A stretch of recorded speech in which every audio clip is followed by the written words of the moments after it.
क्या सुनाए किस हाल में आती है परदेस की ईद। निकल आते हैं आंसू जब याद आती है देश की ईद।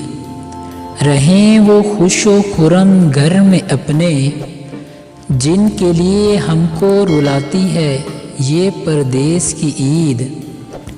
आते हैं याद जब वो फूल से चेहरे, उस लम्हे हमको कितना तड़पाती है ये परदेस की ईद।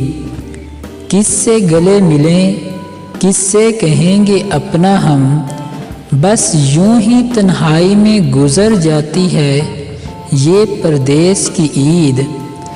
कहते हैं हर बार बस परदेस की है ये आखिरी ईद, अगले साल फिर आ जाती है परदेस में ईद। पहले देश में ईद मनाया करते थे, अब बस परदेस में ईद गुजारा करते हैं।